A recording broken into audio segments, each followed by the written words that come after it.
Magandang araw mga kagulay, welcome back sa aking channel. Greggy Farmer nga po pala ulit to. Bali, ngayong araw mga kagulay, i-update ko kayo dito sa Talungan.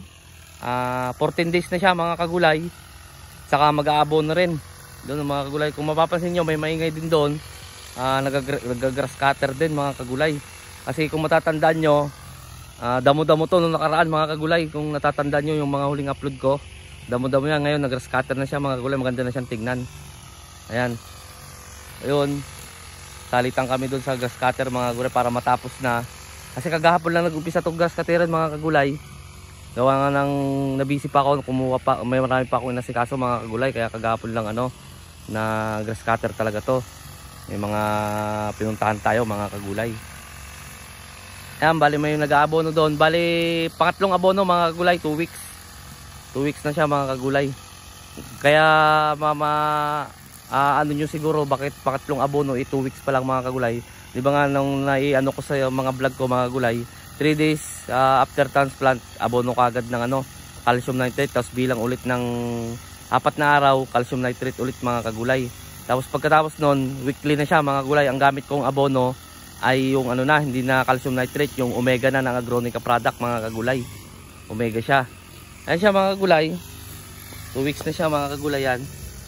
Yan, kaya kailangan kong sinasabi kong kailangan matapos tong araw na to na grass cutter kasi bukas ay i-spray naman tayo ng fungicide kasi kung mapapansin nyo may ano na siya. Ayan o.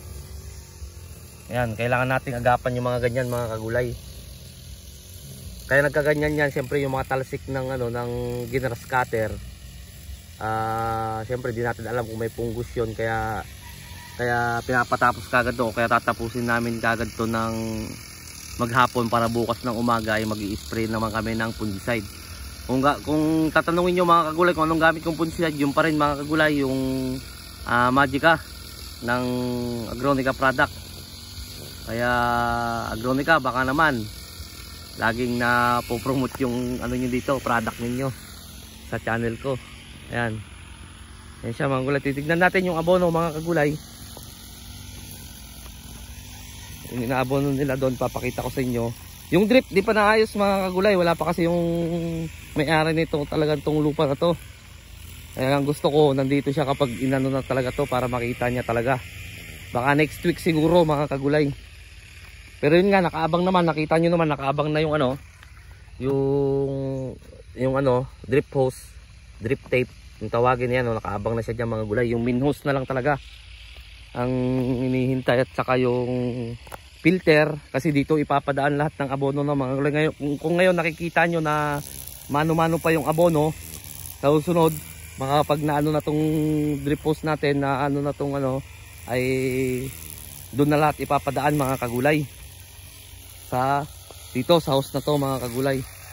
Titignan natin, na papatunayan ko lang sa inyo na omega na ulit ang gamit ko. Ito sa mga kagulay. Ayan. Ayan, kung mapapansin nyo, kulay itim siya. Yan yung dati kong ginagamit din sa talungan ko. Na yung umani ako na sa 4.5, umani ako ng mga nasa 1.8 na good. Bali 2,000 plus, kasama na yung B. Ayan mga kagulay. Ayan, makikita nyo, madumi siya. Gawa nga yung talsik ng kaya nga yung sinasabi ko kagay na mga kagulay na kailangan matapos tong grass cutter para isbrayan siya kagad ng fungicide. Ito na mga kagulay ating mga talong dito. Ayan. Sobrang, kaya kung mapapansin nyo, nahirapan siyang bumulas mga kagulay. Sobrang init kasi dito. Ngayon lang kagahapon lang umulan. Nakaraan umulan siya, tapos ngayon lang man ulit sinundan mga kagulay. Tapos hindi pa ganong kalakasan. Kaya nahihirapan siya umano. Pero kapag may drip hose na to, kahit na uminit na siya dire-diretso, siyempre dyan na padadaanin yung tubig, mas na siya mga kagulay, mas maganda na siya. Ayan siya mga kagulay Ayan. Yung dito,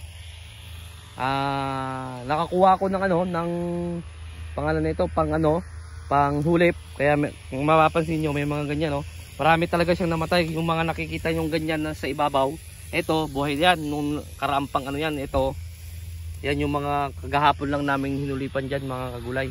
Yung mga mapapansin yung may mga lupa pa dyan sa may ano, yan yun. Marami talaga namatay dito.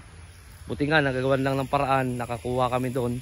Yun nga yung sinasabi kong inasikaso ko, pumunta pa kami ng Bansalan, Davao del Sur, para kumuha doon mga kagulay.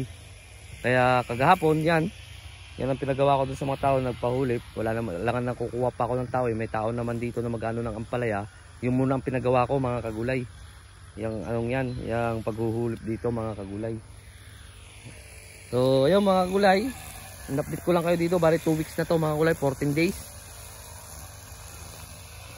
Yung iba 15 days, yung nandun mga kagulay. Di ba nga, naalala nyo mga kagulay, di sabay-sabay yung pagkakatanim gawa ng kulang sa tao. Inano ko lang dito yung banda dyan yan kasi yung 14 days mga kagulay. Pero yung iba doon 15 days na doon mga kagulay. Pero para hindi maano sa kwentahan sa ano araw, 14 days na lang lahat mga kagulay. Kahit tong bagong tanim na to mga kagulay, 14 days na rin yan mga kagulay, para hindi makakalito. Yun na lang yung susundin, yung mas maraming na itanim na 14 days na, yun na lang susundin ko mga kagulay. Mahirap naman kasi mag-update 14 days doon, tapos dito pang unang araw pa lang, kaya 14 days na lang lahat mga kagulay. Kaya asahan nyo mga kagulay, hindi to magsasabay-sabay na ano, na maanihan. Merong mauuna talaga. Hindi katulad ng mga tanim ko dati doon sa San Franz na pangatlong ani pa lang ay bumugso na siya ng 1,000 mahigit. Pang-4 na ani ito, hindi, wag niyo munang asahan mga kagulay, baka to mga pang-7, mga ganyan bago magsabay-sabay na lahat to mga kagulay. Kasi mayroon nang mauunang mamumunga, mayroon pang katulad nito, hindi pa to ano, doon mamumulaklak na, dito hindi pa lang. Ganun yun mga kagulay. Kaya sa mga mag-aabang, kapag halimbawa tag-harvest na, huwag nyong asahan muna na maramihan kaagad mga kagulay. Kasi baka nasanay kayo dun sa mga unang vlog ko dun sa San Franz na pangatlo, pang-4, nasa 4-5 na puno, nasa 1,000 na kaagad ang na-harvest. Hindi po, huwag nyo pong asahan muna na ganun mga kagulay. Kaya nga sinasabi ko kaagad dito sa video ko na mga pang-7 siguro bago to dadami, kasi hindi po to sabay-sabay na itanim. Kasi kung 2 weeks to, yan, kung 14 days to, ito hindi pa naman to, katatanim lang nung nakaraan ay kagahapon mga kagulay. Kaya wag niyo asahan mga kagulay. So ayun mga kagulay, na-update ko lang kayo dito sa ano, sa talungan. Doon sa ampalaya, ginagawa pa rin mga kagulay. Pero ngayon din nila, pagkatapos nilang abono, ay mag-ano na doon sa taas naman niya. Mga 2 araw lang siguro yan. Pagkatapos, ang gusto ko kasi kapag ano, tapusin muna yung balag bago magpunla mga kagulay. Ganun kasi ang gusto ko dyan mga kagulay. Ayoko nung natanim na dyan, ang ampalaya 8 araw lang pwede mo nang i-transplant dyan. Kapag halimbawa si-seedling mo sa seedling tray, 8 araw lang pwede na. Kaya ang gusto ko mga kagulay ay matapos muna yan. Magkatapos nila siguro bukas Lunes ay yun, magpupunla na ako mga kagulay. Ganun ang gagawin ko dyan. So yun mga kagulay, sa bago pa lang sa munting channel ko, huwag nyo kalimutan mag-subscribe. Click nyo na rin po yung notification bell para updated kayo lagi sa gagawin kong video tungkol dito sa pagtatanim ko ng mga gulay dito sa pakanan to, talong, sa ampalaya, sa sitaw, sa pipino, sa ano, sa sitaw hindi muna mga gulay kasi wala pang balag. Nahirap naman magtanim tapos wala pang balag mga gulay. Ang sitaw kasi mabilisan lang kasi ang sitaw mga gulay, kaya hindi ko muna tinataniman doon. Kapag nabalagan na uli, katulad dito sa ampalaya, pag nabalagan na yan, tatanim na ulit ako dyan ng sitaw mga gulay. So maraming salamat po sa mga sumusubaybay sa akin. God bless po sa ating lahat.